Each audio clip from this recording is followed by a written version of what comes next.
ko autala ko te ghetto la ketala ko sheditala ko baditala ko pautala c'est-à-dire que ko gemzitala kautala kautala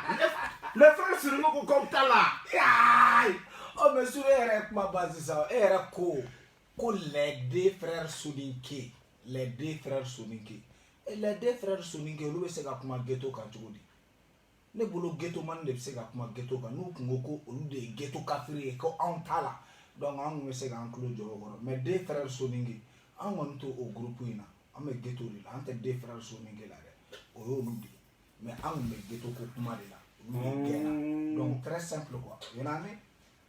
Alors, merci beaucoup, merci et on souhaite la bienvenue à Brema Diakité alias Les Fous qui vient tout juste d'arriver dans notre grand studio ici, Brema Diakité alias Les Fous. Ami, il faut qu'il y ait Yanga Wele Djabi,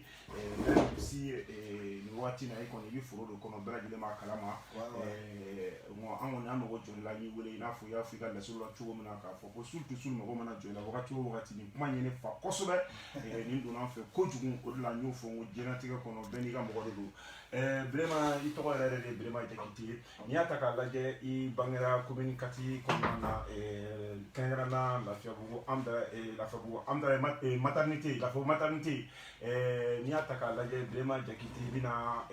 yelema asi 2000 kono 2020 2001 wakati nuna abina kado nga gibi yani olu chene Brema Diakité taka la iba ka foko mogodo do mogo mini philosophie de kunkadi ay okunna na musique koni ojara ay musique jara e kado ani musicien gerla nona ni ataka la iba ka falu reka du kono mado be allo asro indirectement olu market donc dalo yenga mado be olu fere kera donc dalo ina fa tanti chama mais Brema Diakité bina ka do chimie soro aka génération bina beni arapu de akle bina beni arapu de Brema Diakité aye ka do la jarabi do soro wakati do la aka nyama kono wala na ka sababu ya abina ke kilina mai o kilina maya kono na ka do abini siri ka yalaje ko fem sika le la fiare ka du are ka nyama kono ko mana ko de dongi ntada mai ma dangere ka sika nyere ka nyama kono kuma fo akonna na wala na ka sababu ya Brema Diakité abina do ka do sijo kono ka dongi do bo muno mi buli are ka nyama kan fo abina groupe do sigi groupe mina bu tokoda ayre la cruise mission gang okmanane abina osigi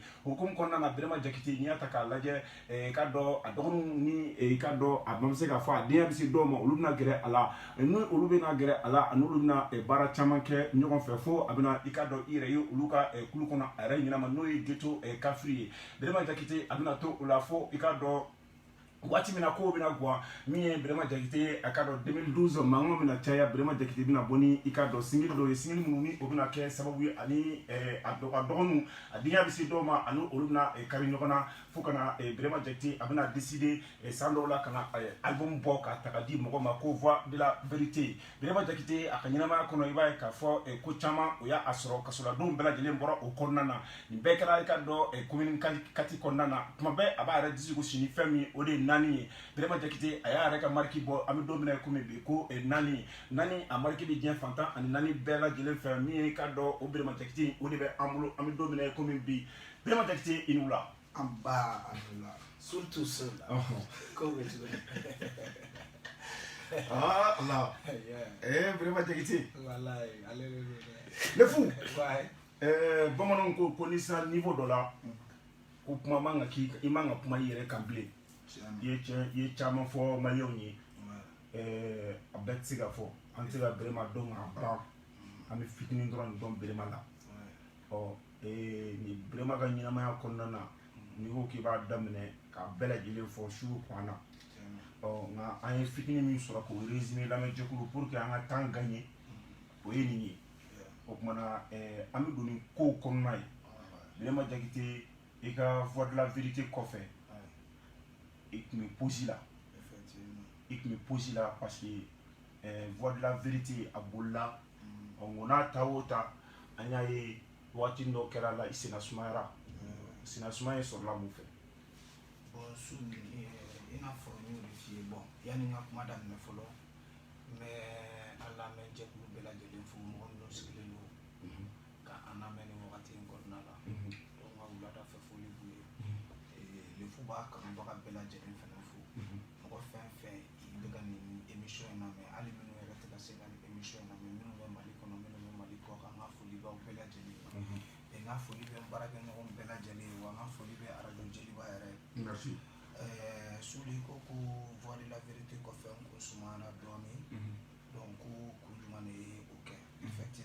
ko ka ca sur ko kelen tɛ sen na ne filɛ nin ye ne bɛ se k'a fɔ ne da balo yɛrɛ bolo ne tɛ musique la donc ne da balo ne gulonnen don fɛn wɛrɛw la donc n'olu baaraw wagatiw nana se ne yamaruyalen don ne ka to ka olu ko ninnu ɲɛɲini o bɛ faama in na bɔn ko dɔw fɛnɛ kun ye n sɔrɔ voix de la vérité kɔfɛ i n'a fɔ e yɛrɛ y'a fɔ ne kasolataga dɔw bɔra a la donc n taara kaso la olu ta ninnu kɔnɔna la n kun ye n jɔ quoi mais en toute honnêteté aussi wagati dɔw la dɔnkilida nɛgɛ tɛ ne minɛ parce que a man di ne ye ne ka na ka na ten ko n bɛna dɔnkili da mɔgɔw la diya ɲɛ kama ka sɔrɔ fɛn tɛ n bolo k'a f'u ye a ka di ne ye de n'a nege bɛ n na wagati min na o wagati inspiration bɛ n'a yɛrɛ ma mɔgɔ tɛ inspiration karaba est-ce que bɛ ka n faamuya grand philosophe d'un côté que l'inspiration c'est la solution spontanée d'un problème longtemps médité est-ce que tu vois donc ça veut dire que c'est une solution spontanée avec jigin direct est-ce que bɛ ka n faamuya donc k'a fɔ ko diya ɲɛ walima i bɛ a diyagoya cogo dɔ la ka inspiration ɲini inspiration t'o fɛn ye donc moi je préfère attendre à chaque fois ni inspiration nana mɔgɔw ka pression tɛ quoi mɔgɔw ka pression tɛ foyi kɛ ne kan parce que moi je ne suis pas esclave de la pensée des autres i bɛ ka min miiri ne kan o y'i ka faamuyali de ye hakilina min bɛ ne kan walima e bɛ fɛ ne k'a kɛ cogo min na o ye e de ye ne yɛrɛ bɛ fɛ ka kɛ cogo min na ne yɛrɛ b'o ɲɛdɔn donc ne tɛ pression tɛ k'a fɔ ko pression extérieure famu b'a fɔ cogo di jaba bɛ min fɔ i tɔw bɛ ka da mun na i t'a da donc o tɛ ne ka gamu kɔnɔna la ne ka gamu ye n yɛrɛ de ye moi j'essaie toujours ka n comparer n yɛrɛ de la j'essaie toujours ka n ka limite de dépasser donc o wagati ninnu kɔnɔna la jagoya la n bɛ fama kuma dɔw la quoi an b'a bisimila kɔrɔ an b'a bisimila an bɛ nin sɔn ye an bɛ dɔɔnin lama la an bɛ sɔrɔ ka na don kow kɔnɔ parce que kuma bɛ yen bi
hey shuba koni menina ai min denta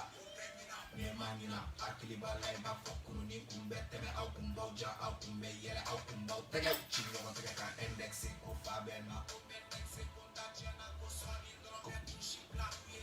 Pushetan fla ai adamade mani droki mintu kana ubulubu jufa de life ubulubu koshi kono mana min bulu so chenta kono utafla anjetige au ni kunu de fananimbi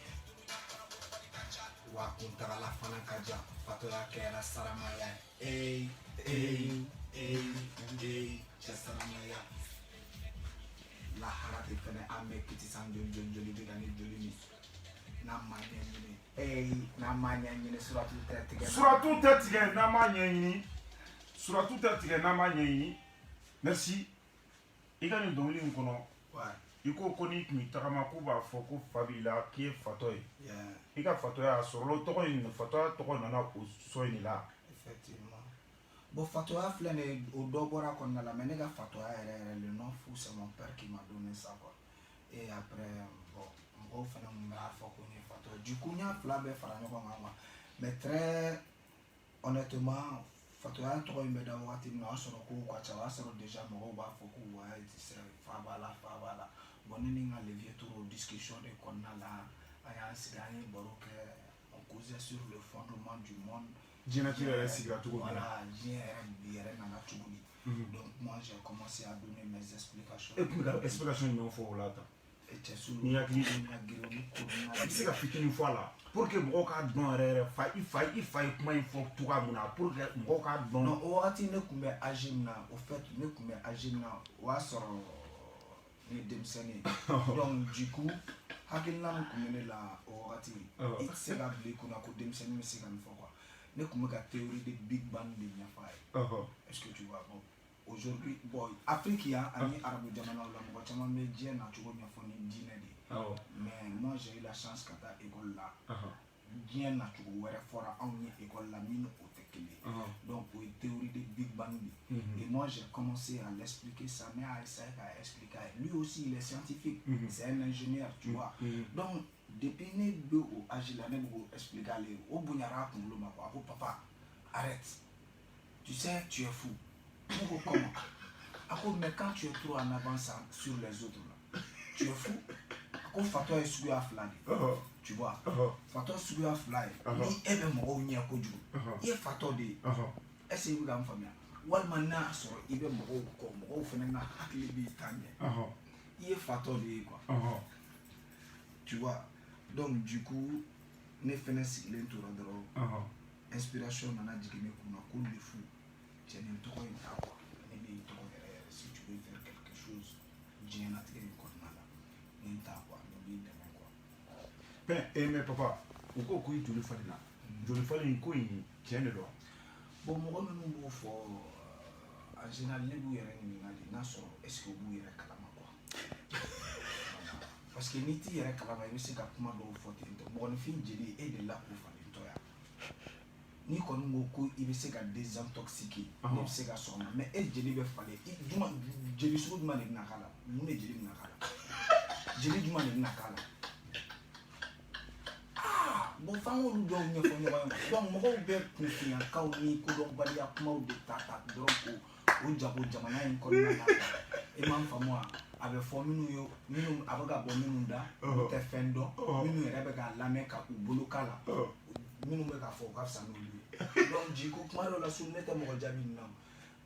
a ma falen siɲɛ 12 a f'u ye ko hali sisan a bɛ ka falen ni bɔra an bɛ taa dɔ wɛrɛ fɛ Bikanisa. Alors, le fou bɛ nin dɔnkili da waati min na n'i ye nin dɔnkili lamɛn hali sini i b'a ye k'a fɔ le fou ye nin danna dusukun yɛrɛ de ye dɔnkili bɛ ka bɔ le fou yɛrɛ de la a ye nin da a yɛrɛ kelen dɔrɔn de la a ma nin da mɔgɔ k'a lamɛn a ye nin da a yɛrɛ kelen de kama i b'o santi dɔnkili in na et le fou an b'a ye k'a fɔ nin waati ni Zipagala de tun bɛ baara kɛ kosɛbɛ a yirala yɛrɛ biti dilannaw la yɛrɛ e de bɔra ni Zipagala tɔgɔ ye diɲɛ kɔnɔ k'a yira diɲɛ na e de Zi tɔgɔ fɔ kosɛbɛ ka mɔgɔw pousser ka taa Zi fɛ yen mais après an nana ye k'a fɔ le fou ka baara sumayara Zi fɛ yen an bɛ tiɲɛ kɛnɛ de kan bi mɔgɔw kunba min mɔgɔw la hali sini qu'est-ce qui s'est réellement passé entre Brema Diakité et son ancien beatmaker qui est Zipagala bon su mɔgɔ fɛn fɛn bɛ ne dɔn bɛɛ b'a dɔn fɔlɔ de Ala ye ne dan ne ma siran yɛrɛ ni min tiɲɛ nana kan'a filɛ k'i ne ka di dɛ ko fɛn min ne cɛ ne t'o ma mun olu man di ne ye diɲɛlatigɛ la musalaka sugu dɔw bɛ yen ne t'olu la donc n bɛna kuma ɲɛ f'i ye a tɛ i n'a fɔ ko kɛlɛ yɛrɛ donna ne ni Zipagala cɛ a tun bɛ ka ne traiter cogo min na o ma ne diya bilen ka d'a kan awɔ n bɛna le ne tun bɛ taa Zi fɛ yen i n'a fɔ i yɛrɛ filɛ ne k'a fɔ cogo min na mɔgɔw tun bɛ ne de dɔn Zi ka artiste principal ye et quand moi j'ai été ne bɛna kuma dɔ f'i ye Zi yɛrɛ de y'a proposé ne ye fɔlɔ le fou n bɛ fɛ ka k'i ka beatmaker ye ale yɛrɛ de nana k'o fɔ ale yɛrɛ de nana o fɔ ne ye d'accord est-ce que i bɛ k'an faamuya ne ni Zi ye san 1 de kɛ biti 1 kan Zi bɛ k'a dilan a ma se k'a dilan mais o si la ne m'a to yen awɔ bi a bɛ yɔrɔ min na an ka dugawu b'a ye i m'a faamu wa mais an ye san 1 de kɛ n'a bɛ yen n'a yɛrɛ Ala fana y'a fiɲɛ bɔda d'a ma don min na i bɛ se k'a wele ka na i n'a ɲininka Inch'Allah i m'a faamu wa ne n'a ye san 1 de kɛ biti 1 kan a ma se k'a fɛn dɔn tu vois bon mais o bɛɛ la e ye mun ye ne tɛ découragé ne filɛ nin moi ni ne bɛ fɛn kɛ ne b'a kɛ quoi ne b'a kɛ ne m'o de f'i ye a su moi je suis libre comme le vent tu vois ce que je veux dire ne bɛ se ka ko ko kɛ ka sɔrɔ a tɛ ne degun diɲɛ kɔnɔ a bila i kunna ne b'o kɛ quoi i y'a ye bon an continuera ten Ala y'a kɛ kow nana ɲa an cira Zi ka biti fɔlɔ min kan o kɛra hey bi les aigles du Mali bon n'i ye biti in yɛrɛ lajɛ mɔgɔ minnu bɛ biti dilan u yɛrɛ b'a lajɛ n'u y'a lajɛ yɛrɛ u b'a ye k'a fɔ ko biti in filɛ nin ye ça donne pas trop professionnel biti tɛ quoi awɔ peut-être artiste minnu cira ka olu de ɲɔgɔn tɛ yen a m'a faamu ne yɛrɛ bɛ to k'o ni slogan ye aw ka pardon min fɔ ne yɛrɛ de bɛ to k'a fɔ beatmaker o ne wa o bɛ ne de kun na dɛ hali sini n b'o fɔ pour moi y a pas de meilleur beatmaker ɲuman tɛ yen artiste ɲuman de bɛ yen bien sûr beatmaker mana ɲa cogo o cogo su n'a taara a ka biti di artiste kolo ma beatmaker ka valeur bɛ ye yan bon beatmaker de bɛ dagala biti kɛ ka n'a di artiste ɲɛnama ma a b'a gosi diɲɛ b'a fɔ ko ko karisa ma ye ne ye bon donc beatmaker ɲɛnama tɛ yen artiste ɲɛnama de bɛ yen bon ne tɛ se k'an kun siɲɛ beatmaker kɔrɔ bon maintenant sul an continuera ten an bɛ baara la wagati dɔ nana se Zia ye sa denmisɛnninw bɛ taa fɛ a ye talent dɔw recruter quoi n'o ye C27 ye et a y'a fɔ n ye fɛnɛ comme quoi le film n bɛ fɛ ka denmisɛnnin dɔw sigi groupe dɔ sigi n'o ye C27 ye et idée diyara ne ye ni ma fili C27 ka son fɔlɔ yɛrɛ kɛ comme groupe est ce que u ne de m'a kɛ ni ma fili quoi C27 ka son fɔlɔ diɲɛ validé ne de y'a kɛ donc bon sulu C25 commencera a nana C25 bɛ ka dugu minɛ C25 ma ko bɛ ka na a bɛ ka ɲɛ sɔrɔ bon ne bɛ taa Zi fɛ yen à chaque fois ni ne bɛ fɛ ka baara kɛ ne bɛ lamunumunu cogo min dɔ la don laban min yɛrɛ la n y'a décidé k'a fɔ n ko bon ne tɛ siran bilen o don Zi ye rendez-vous di ne ma o y'a sɔrɔ ne ka n ka baara kɛ a bɛ 3 jours bɔ ne bɛ va et vient na baara tɛ ka kɛ don min na a ye rendez-vous di yan ko karisa taa nin don nin heure in na an bɛ baara kɛ o don n taara n y'a sɔrɔ denmisɛnnin wɛrɛw bɛ ka prise kɛ a ko n ma k'olu bɛ k'u ka prise kɛ n ko problème t'a la olu tilara u ka prise la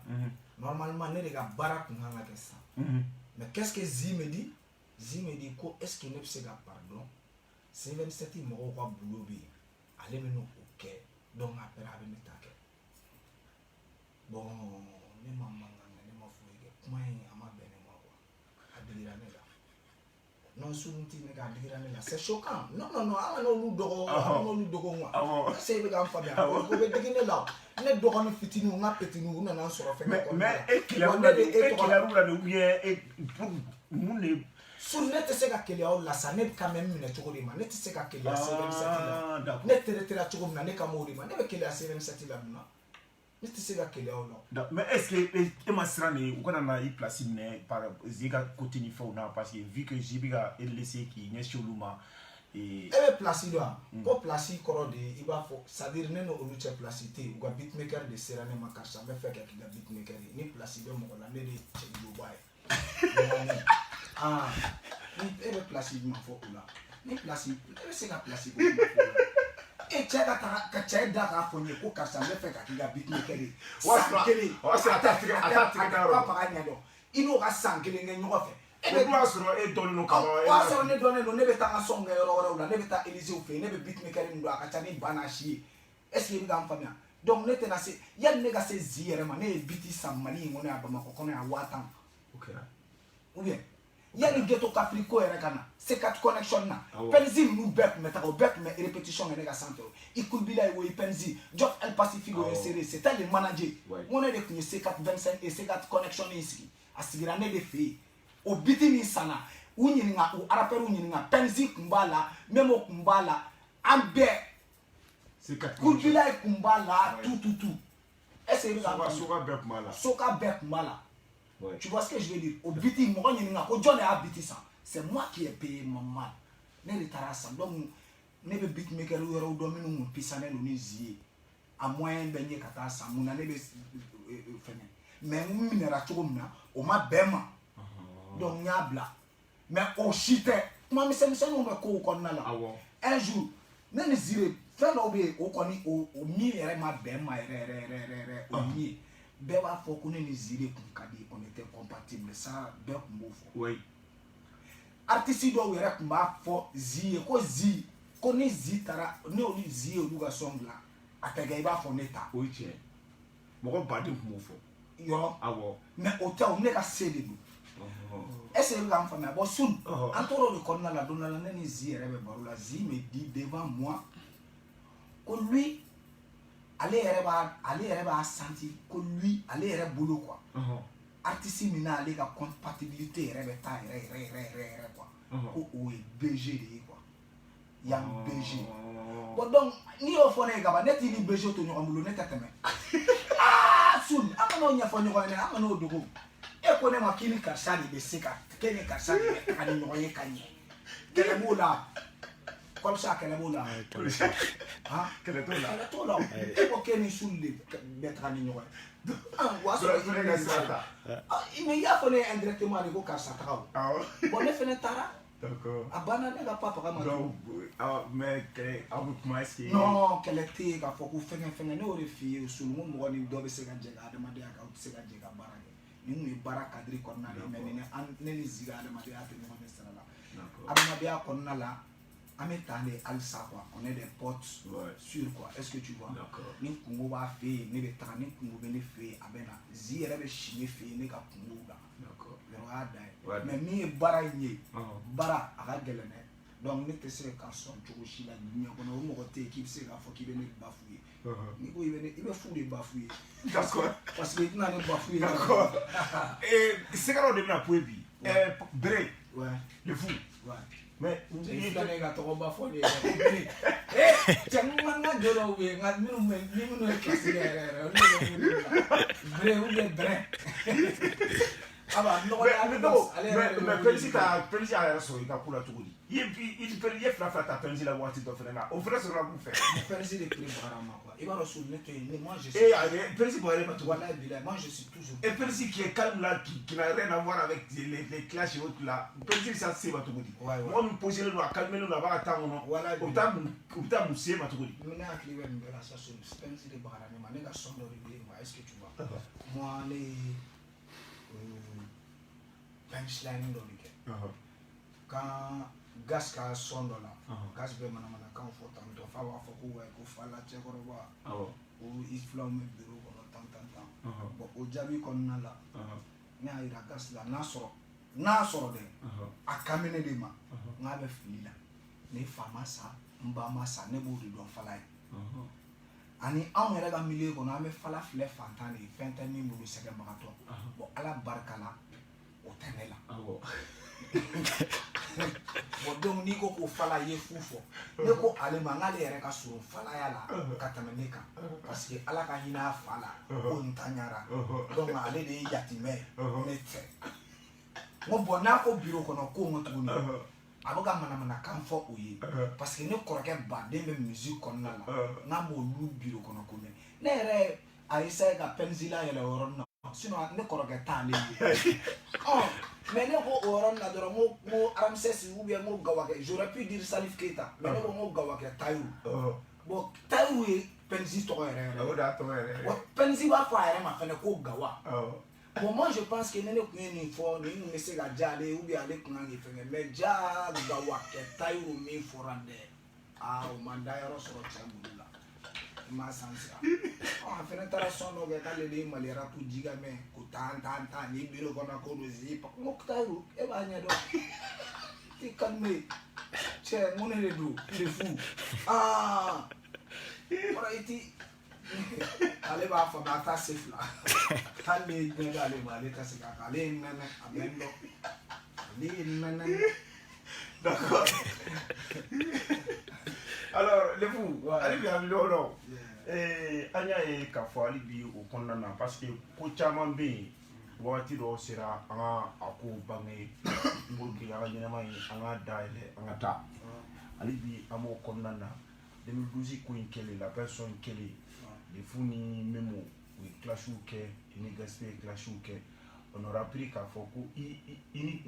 Memo de ta juguyara kosɛbɛ jusqu'à ce que an y'a mɛn kumaw y'a yira n na k'a fɔ ko fo bangebagaw da donna ko in na ka se o degré bɛɛ la n t'a dɔn e de taara yafa deli Memo fɛ wa Memo de nana yafa deli e de fɛ qu'est-ce qui s'est réellement passé bon c'est vrai i y'a fɔ cogo min na 2012 tɛmɛnen ne ni Memo de kun bɛ ka ɲɔgɔn jaabi sinon ale yɛrɛ kun tɛ ka ne jaabi kosɛbɛ par exemple u yɛrɛ la u ka son min tɛmɛna sisan n'i y'o son k'a la aw t'a la est-ce que tu vois donc o kɔnɔna la ale fɛnɛ da ye fanga kɔnɔ bin tigɛ a bɛ ka fili a bɛ ka ɲamaya kanw fɔ kisi fatɔ wolo ma ne ko n ko mɛ ni e kɔni ye nin duwawu kɛ nin ye duwawuba de ye wolomuso bɛɛ kɔni ma walahi ni kɔni ye duwawu kɛ musow ye ko ala k'u kisi fatɔ wololi ma vraiment i ye duwawu min kɛ wolomusow ye ni duwawu in ka bon i m'a faamu donc ale y'o duwawu de kɛ mais ale tun bɛ ka allusion kɛ ne de ne ko a ma o yɔrɔ la n ka Afiriki la parce que ale tun bɛ disi gosi diɲɛ fan o fɛ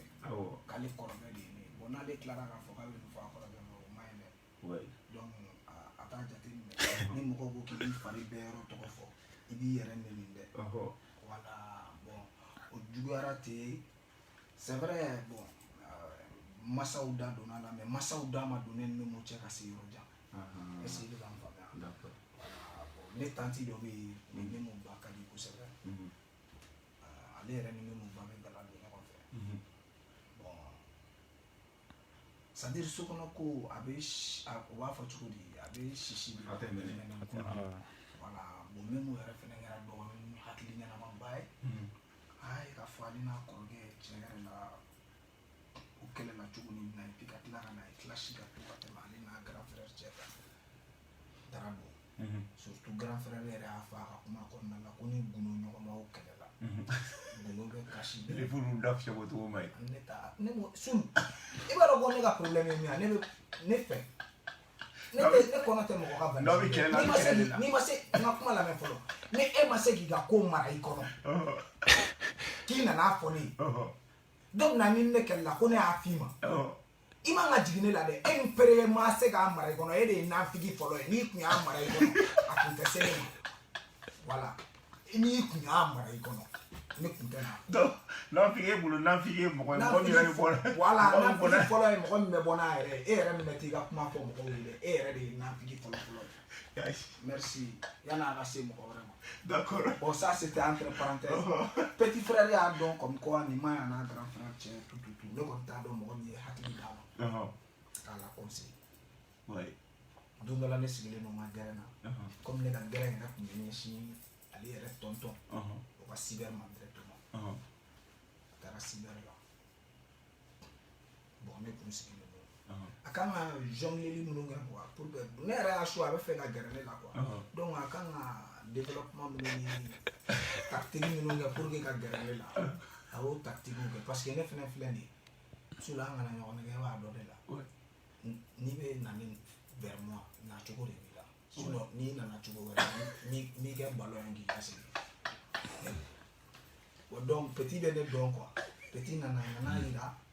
a jo t'a la bon ne fɛnɛ t'a dɔn yafa n'o ma mɔgɔ min fa ne t'a dɔn min bɛ na e fa o ne tɛ min juguya la ne y'o de fɔ a ye n ko fadenya kɛlɛ t'a ni ne cɛ juguya kɛlɛ t'a ani ne cɛ min ma kɛ e y'o de fɔ voilà min ma ɲɛ e y'o de fɔ ne y'o de fɔ o dɔrɔn de mankan kun b'an ni ɲɔgɔn cɛ donc ni o ma ɲa ni i a yɛrɛ y'o reconnu k'a fɔ k'ale filila u ye min kɛ a ma ɲa bon sun ne fɛ ni hɔrɔnya la hɔrɔn yɛrɛ ni i delila i kan ka sɔn donc ne fɛnɛ y'a ye k'a fɔ foyi tɛ a juguya tɛ ne kɔnɔ et puis c'est quelqu'un bɛɛ b'o fɔ quoi ko min ko ka di ne ye wa tiɲɛ yɛrɛ la min ko ka di ne ye naturellement mais o t'a bali ko ne fɛnɛ tɛ n ka sariya gɛnɲɛw ta a kama i m'a faamu sinon min ko ka di ne ye yɛrɛ i b'o dɔn i la fɛ a mana bêtise kɛ cogo o cogo n'a tila ka yafa deli i b'a pardonner n'a kun ye bêtise dɔ kɛ ni zen a fɛnɛ kɛra dɛ tilaba de y'a bɔ bolo la o la n'o tɛ kabako tun bɛ d'a kan d'accord ne b'a faamuya mais i ko k'i ti baga mɔgɔ ma ko mɔgɔ de bɛ baga i ma mais an ɲɛ b'a la wagati san damadɔ wagati min na k'i kɔni bɛ ka gɛn i yɛrɛ ɲuman i ka gɛn b'i bolo i y'a ta mɔgɔ caman kama mɔgɔ minnu an tɛ se ka da la k'a fɔ ko u ni lefu bɛ se ka ɲɔgɔn sɔrɔ cogo foyi den na bon an bɛ gaspiller pari fɔlɔ n bɛna don o kɔnɔ mais an y'a ye arasa filɛ nin ye a b'a ka jamana jɔ la i nana jama ka jamana jɔ la a bɛ ka faso jɔ i n'a bɛ commune kelen kɔnɔ aw mɔna ɲɔgɔn kan ka kɔrɔbaya ɲɔgɔn kan i nana to la i nana wuli ka bila o la sun ala sun ni delisa ala ka masa cɛ sun sabali sa sun kana siɲɛ ka kɛ bin na halisa an bɛ ka faso jumɛn de jɔ jamana imaginaire ou bien u ka CDR ou bien jamana dɔ bɛ yen ko CDR parce que ni ɲɛ t'u la n'i bɛ fɛ k'o fɔ o to yen o jamana ne tɛ o jamana dɔn ko arasa bɛ k'o jɔ ko jamana jɔla don ne tɛ o dɔn wa arasa fɛnɛ i bɛ fɛ ka min fɔ n bɛna a lateliya arasa de binna ne kan a b'a ka meeting kɛ a bɛ taa ka kulubu kalaba kɛ yɔrɔw la ka taa manamana kan fɛnw ni popaya kan fɔw kɛ yɔrɔw la n da t'a la n t'a kalama a tɛ ɲɛ sira la donc dɔw de fɛnɛ bɛ yen olu bɛ to ka taa ka fɛnw tiɲɛ est ce que i bɛ ka n faamuya olu bɛ taa ka fɛnw tiɲɛ bon arasa yɛrɛ et puis arasa ka fɛn min tiɲɛna yɛrɛ ko nin taara kɛ fo kalaban de ne t'a dɔn ni kalabanbugu de don wa walima n'a sɔrɔ a bɛɛ ni Alahu Taala cɛ n filɛ nin yɔrɔ min na hali sisan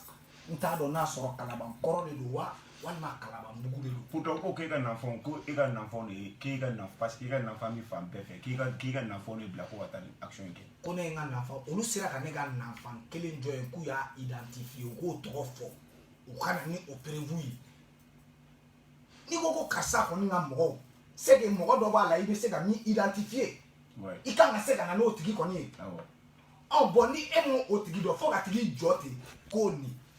i ye manamanakan de kɛ problème ye min ye n bɛna ɲɛ f'i ye mɔgɔw ɲɛ tɛ min na ne b'a ye arasa y'a ye k'a fɔ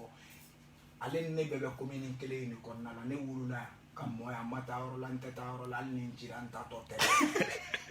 wa arasa de tun ma anw na bɔ 14 heures tilew kɔrɔ an bɛ taa bele terrain na bafulubaw ka t'u sigi yen ko Bob Marley ko Damba est ce que e bɛ k'a sansi wa arasa nana ye k'a fɔ an filɛ nin ye diɲɛ kɔnɔ aujourd'hui influence min b'ale la à travers le monde kabako don mais problème ye min ye jo kelen b'ale ka commune kɔnɔna la a tɛ se ka commune minɛ o la cogoya si la o ye ne ye donc n bɛ a kɛ cogo di ka ni mankutu tiɲɛ walima ka kan dɔ fɔ nin kuma parce que a wagati a y'i profiter i b'a dɔn su mɔgɔw bɛ ça c'est un populiste quoi. o fana mɔgɔ jumɛn ye mɔgɔ min b'i profiter mɔgɔ wɛrɛ tɔw ka degun na ka i yɛrɛ kɛ o ɲɛnabɔbaga ye ka sɔrɔ papaga tɛ a bɛ ka i m'a faamu wa ni ko nin dɔ kɛra sisan dɔrɔn a b'i yɛrɛ kɛ o défendbaga ye ka sɔrɔ a bɛ k'a taali ɲini côté fɛ aw bɛ ka taa ta ale bɛ ka taa ta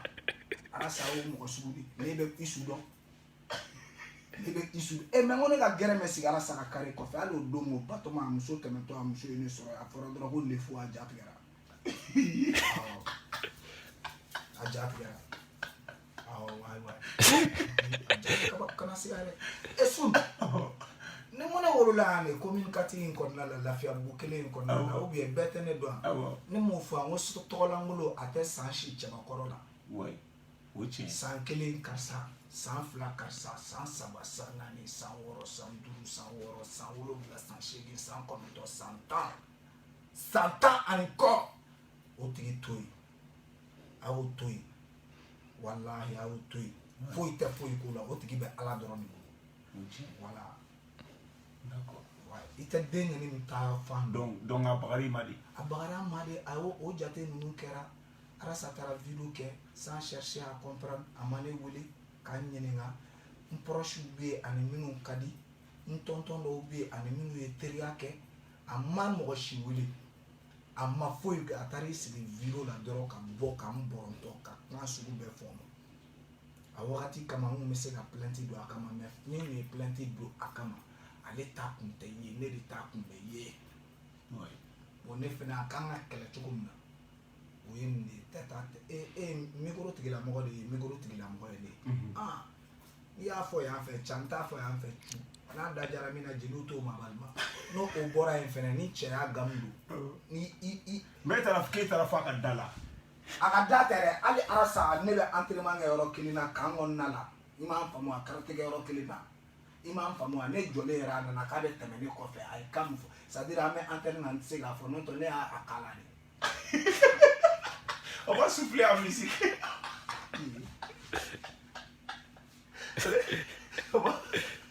nous allons souffler en musique voilà on va aller en musique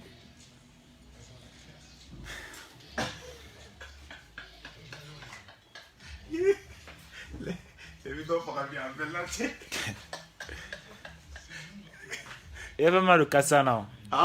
Abra do Kasana. Charlie Fuma. Chebra boane. You 300. Chebra boane. 312. Non faut pas te. Attends. Moi mon body. Groupe n'a jamais fait concert au Mali.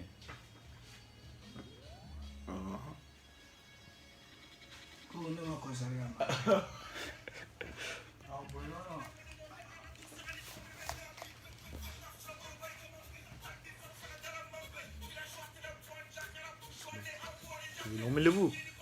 Papa. Papa. Papa. Papa. Il doit faire volume. Volume. Il doit faire volume. Aïe. Direct là. Bête là. Ah.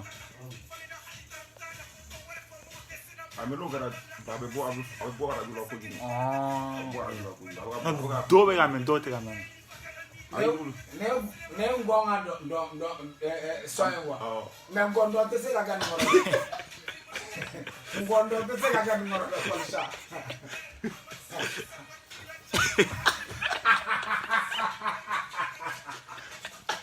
Ngondo. Lo goro saya.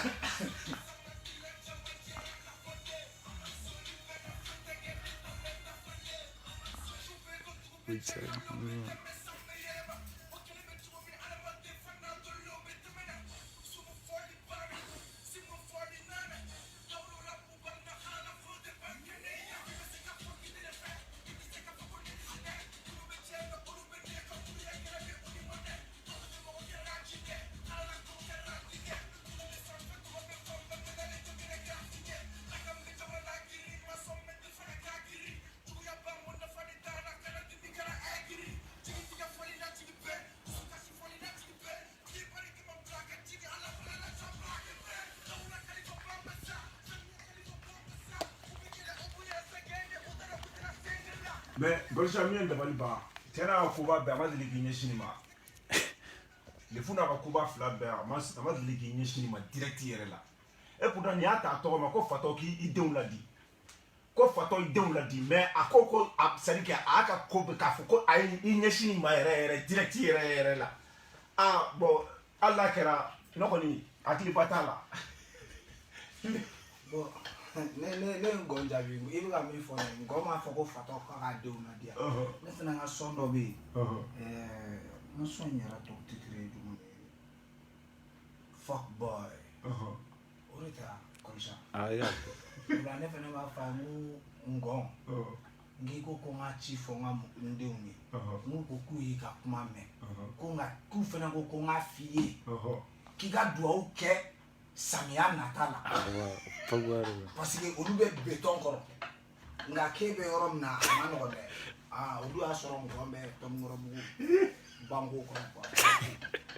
Mais zo am ba. Lefu, mais damena do kuma kono. Anyeba la le fou 2021 joli. 2021 na lendron anyeba la le fou ibura ni video chamanye, yesiri di video chamanke. Ipmana glajaw kan glajaw ipmana glajaw kan yipma fo glajaw ma isira kati kejima isira gaspima anyema la ka fo ali kosana ka video labaw na ibika awuli gaspira tuguni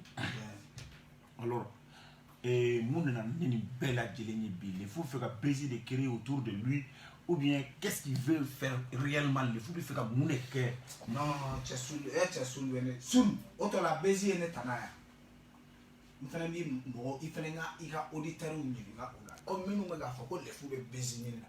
bezi ne tanade ewa Point d'interrogation. Ay point d'interrogation tere et animateur ay kama se bojabi il y a le bezi artiste tanaya auditeur ko bezi ko ka awili ko bezi artiste tanaya voilà bon donc ne artiste tanate nous akoyi aka juguno be do were ba fa ko nye video mane ngonta video mane ne satellite di satellite voilà bon bon maintenant soum en toute honnêteté bezi ko ni bezi tanta mo wara ou de be onu do quoi sinon les bolo bezi te do were mo do wa green friend do kanga bon diabono nous gauchili ou bien mega kami fuma ne ta o dabo o kama quoi mais fin no de be ne bo o chine de fo o madame ne nuna quoi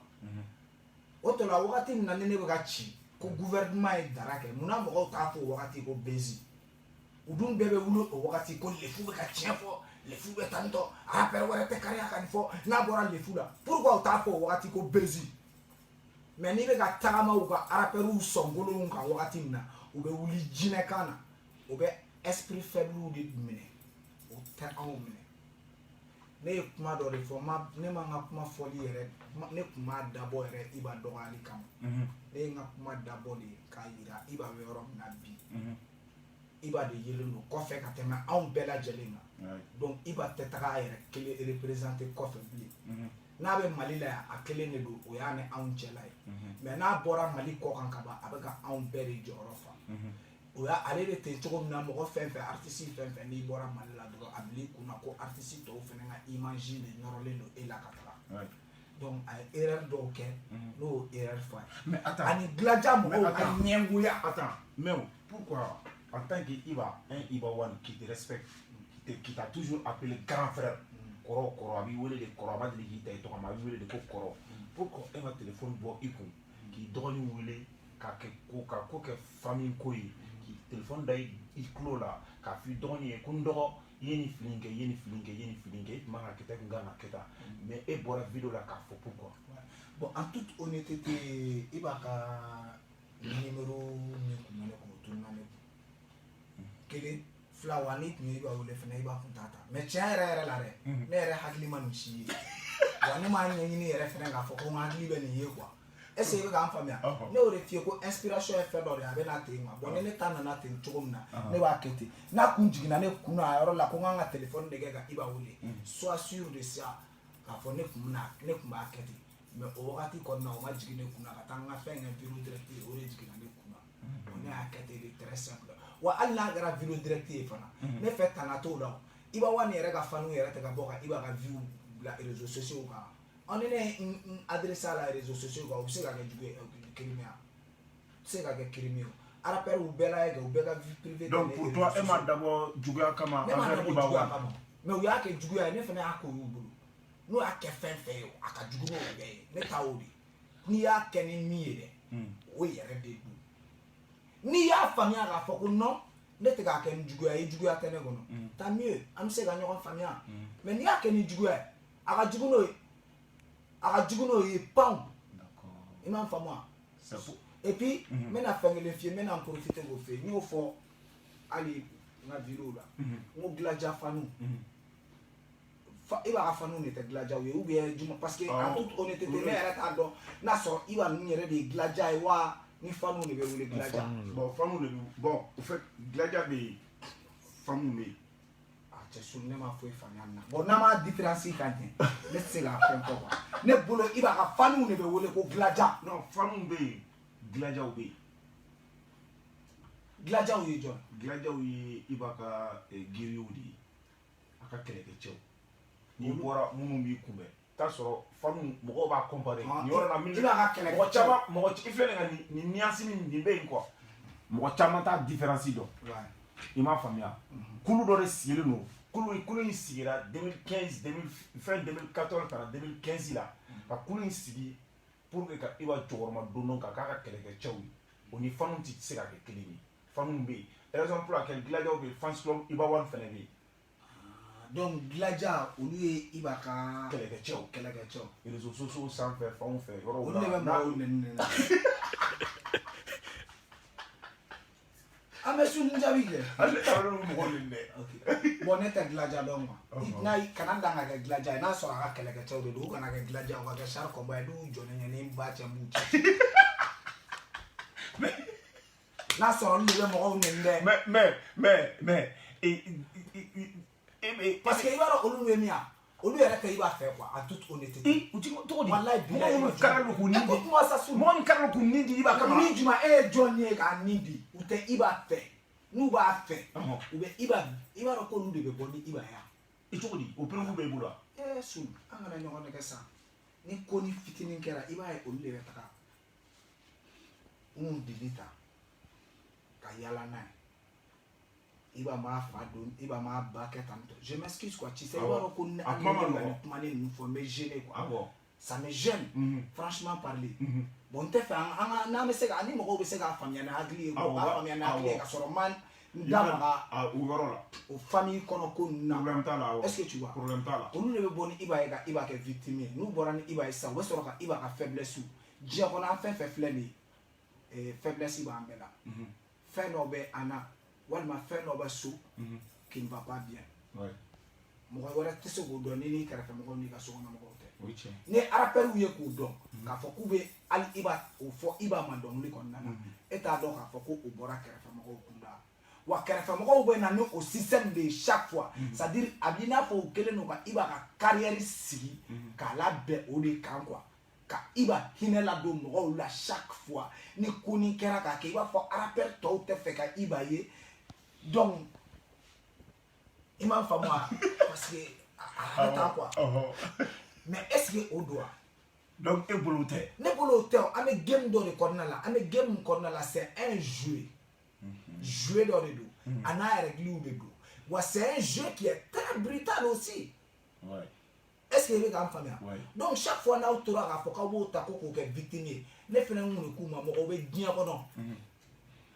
ni Iba y'a ka sɛgɛn lajɛ k'a lajɛ n'a b'olu tigiw ta dɔn a b'a ye k'a fɔ ko hɛrɛba b'ale ta la parce que dɔw bangera dugukolo in kɔkɔ olu m'u fa ye u m'u ba ye hali u ladira mɔgɔ min ma lamɔ la olu sara Modric filɛ nin ye Modric balontanna Modric fa sara a ba sara a dira a grand père min ma ko o lamɔ o fɛnɛ sara Modric tɛ nin yan e y'a ye ko Modric ye a ka o vie de ta pour que k'a ka balontan taalan a ka a ye ballon d'or sɔrɔ n'o de ye mɔgɔw k'a fɔ ko e b'o dɔn hali ni ne yɛrɛ ma nin f'e ye sisan est-ce que e tun b'o dɔn voilà a bɛ se min na n'o ye balontan a bɛ ka t'o de yira o de ye diɲɛ fɛngɛ ye Iba bɛ se min na o ye dɔnkilida de ye i b'a faamu wa donc u ka baara kɛ n'o ye mais min ye famille ko ye ani Iba ka don ta a bɔ ta a ka foyer ko u k'olu bɔ a la quoi nafa foyi t'o la mɔgɔ yɛrɛ mako fɛnɛ t'o la. Donc ils n'ont pas besoin ka Iba ka vite à exposer sur les réseaux sociaux. Ils n'ont pas besoin ka OK. Ou ka dongulu la bara ka na ka morceau ye. Voilà, ka bara ka na ka morceau ye. Mais olu yɛrɛ de bɛ Iba su wala sa dɔ ka fɔ Iba ma ni dɔ fɔra Iba ma dɔrɔn donc u bɛ sɔrɔ ka na kɛ i b'a fɔ ko ka Iba kɛ victime dɔ ye. Iba bɛ san joli la bi bi na. Iba ye père de famille de ye. Dentigi ta. Mais o tigi bɛ se ka kɛ cogo di i b'a fɔ ko den. O tigi hinɛ bɛ se ka don mɔgɔ la cogo di i b'a fɔ ko fɛn wɛrɛ. A sisan bi bi na mɔgɔ wɛrɛw de balo sirilen don Iba la Iba balo sirilen tɛ mɔgɔ la tuguni aw bɛ o ko kɛ cogo di tantɔ c'est un gars cɛ de don donc a b'i bila a ka o cɛya gamu de kɔnɔna la min kɛra ka ban o kɛra ale tɛ se ka yɛlɛma foyi don o la mɔgɔ si tɛ se ka yɛlɛma foyi don o la diɲɛ kɔnɔ o kɛra de o jara mɔgɔ min o ma ja mɔgɔ min o kɛra de Iba tɛ se ka yɛlɛma don o la anw yɛrɛ tɛ se ka yɛlɛma don o la dilanjɛw tɛ se ka yɛlɛma don o la. Mais Keji a ta sɔrɔ la pourquoi? Bon Keji lui Keji t'a sɔrɔ la Keji ta tɛ dɔwɛrɛ Keji c'est mon bon petit frère a ka di ne ye Keji ka kɛ cogo min na a tɛ ka kɛ ten Keji wulila Keji ma Iba place yan fa yɛrɛ b'a fɔ ko namɛrɛ wari min kɛra dégalé da la ou bien Keji de m'o fɔ bon ni Keji tilara ka tila ka tigi munuma Iba ka salon kɔnɔna la dɔwɛrɛ la concert kama ne tɛ se k'o faamuya a ka di ne ye de a k'i banba i yɛrɛ Keji kan ka min kɛ. Mais aw ɲɔgɔn cɛ a tɛ ɲɔgɔn dɛmɛ a ɲɔgɔn kungo ni fɛnw na. Non ɲɔgɔn kungo ni fɛnw na olu bɛ yen sa kɛcogo e ni mɔgɔw ye ɲɔgɔn clash aw tila ka jɛ ko dɔw la aw ye ɲɔgɔn e ka concert kɛra palais la même an ye même ye nɔ u n'a ɲɔgɔnna caman. Wa ne ni même kɛra la mais ne ni même jara bɛɛ bɔra o kalama f'an tilara ka fɛngɛ kɛ mais il se trouve que mɔgɔ m'a mɛn ko Iba nin fɛngɛ kɛra bon ne tɛ nin bɛɛ ninnu ka vie bɛɛ suit quoi tiɲɛ yɛrɛ ka fɔ i m'a faamu mais ni ne ye min ye don min na de ni n kan ka kuma o kan n bɛ kuma o kan mais k'a fɔ i n'a fɔ ne de b'u suit ne tɛ Malien rappeur yɛrɛ suit ni ne bɔra i ka min kalama don min na ni y'a ɲɛɲini k'a ko yɛrɛ ɲɛ dɔn yɛrɛ ni n kan ka min fɔ a la. Mais e bolo Keji man ka taa Iba fɛ yen ka taa fɔ Iba ye ko nana i ka n dɛmɛ kungo la. Bon ne bolo mɔgɔ kelen vu que mɔgɔ kelen tɛ se ko la. Ça même ce n'est pas digne d'un rappeur yɛrɛ minnu kɛ dɔrɔn i ye guerre de ye quoi. I cogo di. Ni rappeur ye guerrier de tu dois te battre tout seul rappeur kan k'i i m'a faamu tu dois être ale bɛ se ka i kama waga ni juma ye n'ale taara nin fa sisan hali don wɛrɛ ma sini ma n'a ni dilanjaw. Mais e ka concert kɛra ne ka fama ye vidéo kɛ Calibre 27 ye vidéo kɛ pratiquement dɔgɔnin caman ye vidéo kɛ o bɛɛ tɛ dɛmɛ ka ɲɛsin ma pourquoi e ma olu bali ka vidéo kɛ. olu ye ne n bɛ fɛ ka min f'i ye olu ni ne ta tɛ kelen o olu ni siyansi tɛ kelen est-ce que tu vois. non seulement n bɛ n'a filɛ o non seulement depuis olu yɛrɛ ma vidéo kɛ fɔlɔ ne y'a f'u ye fɔlɔ ni mɔgɔ min y'a dɔn k'a ta taa n ka concert kɛ yɔrɔ i kana vidéo kɛ e y'o f'u ye n'i y'a dɔn k'i tatɔ tɛ n b'i deli ka n'a kɛ n'a sɔrɔ concert b'i bolo i dayirimɛ de b'o la taa o kɛ i ka ne ta to yen parce que i mana vidéo kɛ k'i tatɔ don ne ka concert la ka sɔrɔ i ma ta concert wɛrɛ b'i bolo o ye contre promo de i ma donc i kan'o kɛ an bɛ se ka ɲɔgɔn dɛmɛ sa ka ɲɔgɔn soutenir olu soutien ninnu bɛ yen quoi est ce que i bɛ ka n faamuya mais ka tigi i yɛrɛ ɲin dɔ la ka taa kɛ dɔ ka jɔn ye walima ka taa kɛ ne jiginra Keji la yɔrɔ min na i t'i jɔ n k'o f'i ye ko Keji ye mot dɔ de fɔ k'ale bɛ fɛ ko ka taa Lille i b'a place minɛ o de ma ɲa o de y'i tɔɔrɔ o de la ne yɛrɛ y'a ŋaniya dɔn quoi k'a fɔ ko nin cɛ in ta kun tɛ k'a fɔ non seulement yɛrɛ ale yɛrɛ ni Iba bɛ yɔrɔ min na yɛrɛ téléphone na o b'a ban quoi cɛ n ka fɛn dɔ bɛ yen tan o b'a ban quoi i m'a faamu ne bolo o b'a ban quoi hali ni déplacement ye est-ce que tu vois mais ne y'i déplacer fɛnɛ bonya fɛnɛ b'o la quoi est-ce que i bɛ ka n faamuya mais déplacer li kɛra ne ma o ma taa ne fɛngɛ la mais Keji tilara ka taga kɛ Iba ka jeli de est-ce que i bɛ ka n faamuya a taara kɛ Iba ka jeli ye en même temps fo ale yɛrɛ natara Iba yɛrɛ ka petit formule o place la alors que e dun ni Iba de génération kelen e ni Iba de bɛ kɛlɛ la place kelen nɔfɛ donc est-ce que yanni ka diɲɛ wuli hali ni Keji taara kɛ Michael Jackson ye sa Iba ka nin bi kelen nin bɔ man di dɛ nin tɛ bɔ bilen dɛ. D'accord mais i ko an bɛ t'o kɔnɔ an y'a ye k'a fɔ i kumana i ka vidéo dɔ fɛnɛ na surtout i ka vidéo laban min bɔra yan nɔ Gaspi taara sigi yɔrɔ dɔw la a kumana o kuma in kɔnɔna na Memo kumana yan o don na a ko a taara yafa deli a kɔrɔkɛ fɛ vidéo in kɔfɛ parce que Memo taara kuma yɔrɔ dɔw la kuma in ma bɛn Gaspi ma Gaspi bɔra a fɛnɛ kumana o kuma kɔfɛ Memo nana yan o don a y'a yira k'a fɔ k'ale taara Gaspi fɛ yen ka taa yafa deli Gaspi fɛ a yɛrɛ ni Gaspi den photo yira na vidéo la an y'a ye a bɛ ka ko a filɛ nin Gaspi fɛ yen nɔ mais e ka vidéo kɔnɔ e y'a yira comme quoi ko Gaspi de taara Memo fɛ yen ka taa yafa deli donc o kɔnɔna na i tila k'a fɔ ko i tɔgɔ fɔra ko in kɔnɔ ko Gas de e de bɛ ka Gas ni Memo bila ɲɔgɔn na n'a sɔrɔ e de bɛ ka Gas ni Memo bila ɲɔgɔn na ko ɲuman de la e donnen don Gas n'a dɔgɔnin Memo ni ɲɔgɔn cɛ. Sul ne bɛ ka kuma dɔ de f'i ye quoi c'est à dire mɔgɔ minnu cɛ ko kalama olu bɛ nin fɔ quoi ne bɛ commune 4 de la Lafiyabugu et an filɛ nin ye wagati min yɛrɛ la ne bɛ foro de la Gas bɛ Bakɔ Jikɔrɔni Astafurulayi Kalaba Memo bɛ Bakɔ Jikɔrɔni Aseye la yɔrɔ yanni Bakɔ Jikɔrɔni na jan dɛ ne bɛ se ka tɔgɔ dɔw bila ɲɔgɔn na cogo di a ma nɔgɔn o ka gɛlɛn dɛ ni mago tɛ ka tu mais e yɛrɛ bɔra k'a fɔ Memo y'i ka bon petit a bɛ se ka kɛ komi ni Memo gɛrɛlen don ɲɔgɔn na ne bɛ ka fɛn dɔ de fɔ ni ne bɛ u bila ɲɔgɔn na ne ta sira yɛrɛ parce que u fila ne tɛ k'o de fɔ ne ta sira olu fila si ɲɛ olu fila si tɛ se ka foyi kɛ ne la donc ne b'u wele de k'a ye n'a cɛ ni ne b'u bila ɲɔgɔn na ghetto kafiri mɔgɔw ɲininka o la dɛ u fana b'o f'i ye n'i ye manamana ko kɛ ghetto kafiri kɔnɔna la depuis fɔlɔ la ne bɛ y'i wele de ka na i bɛ n'a bɛɛ jɔlen ɲɛna minnu y'a kɛ aw b'a cɛ u ka ɲininkali kɛ o fɛnɛ na n'a sɔrɔ ni Memo i bɛ Memo ɲininka o la n'a sɔrɔ o ye tiɲɛ ou bien n'o tɛ tiɲɛ aw b'a cɛ de aw t'a ŋanamu kana dɛ ne tɛ siran k'o fɔ mais ne t'a ɲini k'u kɔ don ma parce que tin dɔ bɛ yen ne y'o de fɔ n ko ghetto kafiri quoi erreur bɛ se ka kɛ cogo min na ghetto kafiri tɛ se ka kɛ ten parce que tin dɔ de b'anw ni ɲɔgɔn cɛ anw bɛ ɲɔgɔn dɔn depuis n'an fitinin an mansaw bɛ ɲɔgɔn dɔn est ce que i bɛ k'an faamuya donc an bɛ fɛn caman dɔn ɲɔgɔn na quoi bon an ta tɛ se ka kɛ i b'a fɔ erreur ta.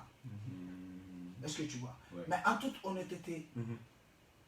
quand ça a peur de moi, de deux, Gas bɛ se ka Memo manipuler cogo min na se ka a fɔ k'a bɛ se ka ne manipuler ten fɛn dɔw de don an k'olu tiɲɛ fɔ quoi walayi bilayi Gas kelen tɛ se ka fɛn k'a yɛrɛ Gas kelen tɛ se ka ko kɛ a kelen tɛ se walayi bilayi i ka a kelen sali fa siɲɛ 15 sabali sa Gas b'i gulo mɔgɔ de la sa a bɛɛ ni Ala cɛ ne dɔgɔnin de don n tɛ ka juguya kan tɛ dɛ walayi bilayi i bɛ Gas ye sa n'a kun gɛlɛyara fɔlɔ dɔrɔn Gas bɛ Memo de ɲini ani Memo bɛ featuring kelen kɛ n'o ye bezi kɛ dɔrɔn a bɛ Memo bila a bɛ continuer n'a ka sira a b'i to la dɔrɔn ka son dɔ bɔ dɔrɔn ka concert kɛ mais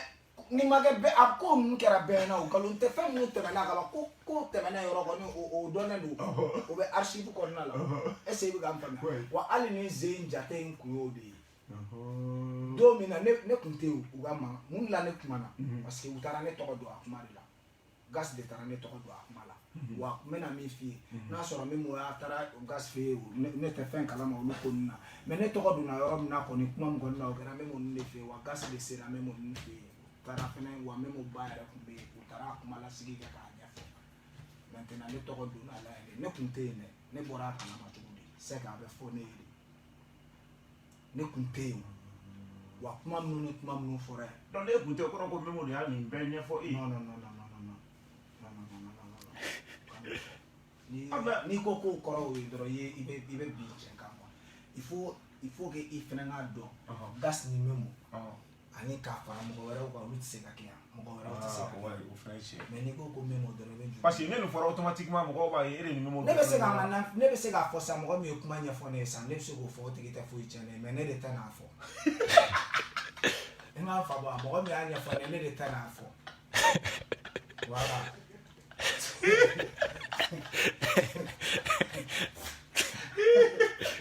voilà ne de tɛ n'o tigi fɔ d'accord mais o donna i ka vidéo la i ko ko gas yɛrɛ fasalen don ko gas ko mais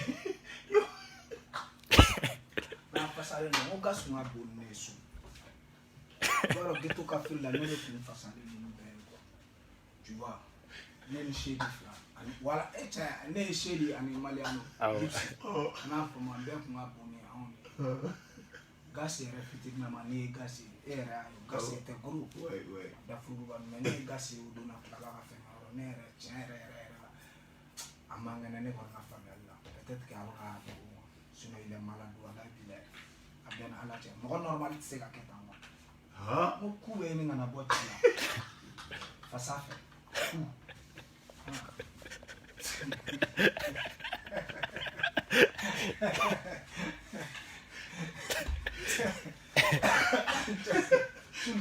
i ka technicien kiri yɔrɔ dɛ bon sinon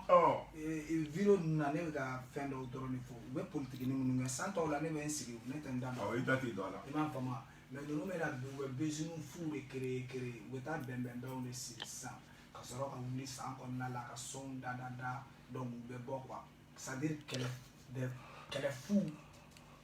guerre fu ka fanu ɲɛ dabiri n'o ye o fɛngɛ ne de ko ɲina bɛɛ k'i jija i yɛrɛ bɛɛ k'i jija i yɛrɛ kelen o tɛ a bezi foyi tɛ wuli ɲɛna ko k'a fɔ k'a b'a tɛrɛkɛ ko ne bɔra a kalama ko n t'a fɔ en avance n bɛ mɔgɔw la kunu b'a yira aw bɛnnen don min kan bon gas tɛ se ka dɔnkili da n'olu plan de tɛ olu plan e m'a ye drill ko maliyɛn drill gas bɛ mɔgɔ ko gas bɛ sɔn de ko ka concert kɛ e gas ye ka sɔn bɔ maliyɛn drill in dalen don halisa concert tɛ ka kɛ a bɛ k'a ɲɛɲini de a ɲɛ sɔrɔ de hésiter mais ko a bɛ ka antidote ba de la kɛ k'a bɛ ko arnaquer a bɛ ka arnaquer kɛ cogo di e artiste ye petit artiste ye mun na i tɛ compte YouTube dayɛlɛ petit e bɛ petit ka album ta ka t'o bila i ka compte YouTube kɔnɔ fɛn fila de don compte YouTube ça paye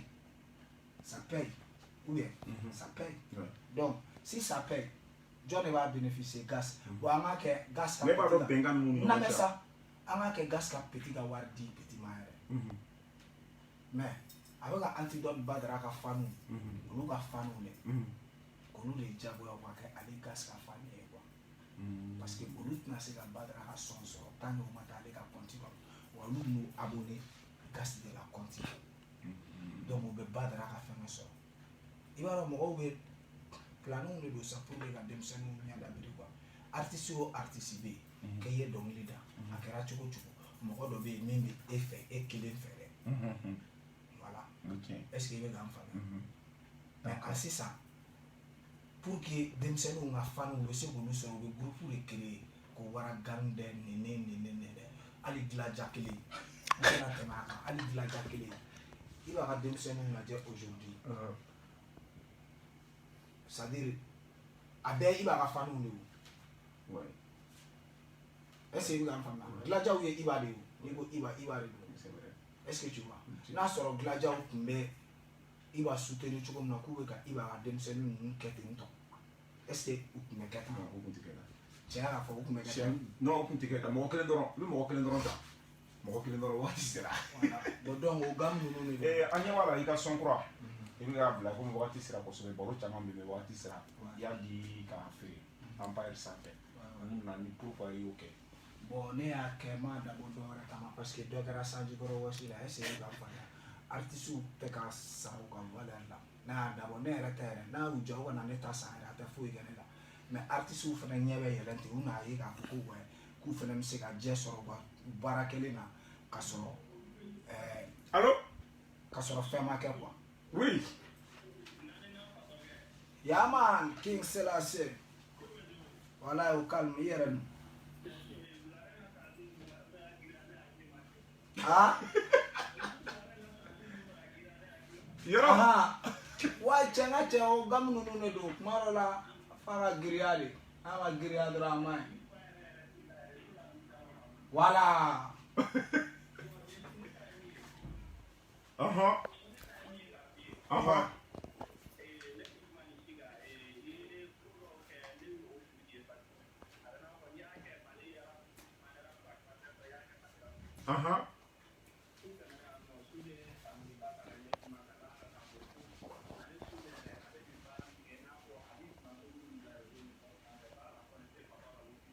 Ouais.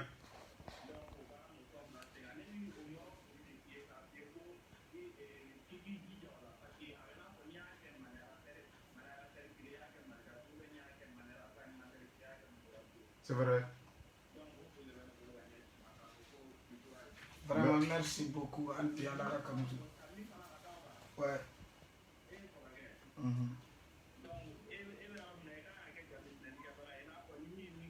Ouais.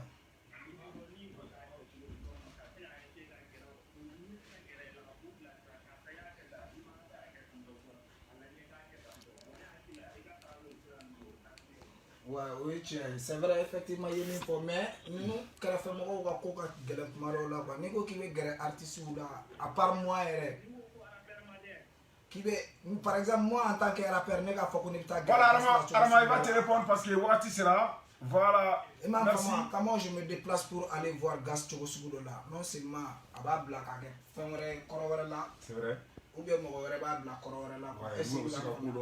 Voilà, oui, on va encourager quelque chose. Du coup, tant que Malien Haklim à ce niveau de la nefenêtre n'a rien blanc. Les fous sont grands là, bi. Avec Empire sans fait.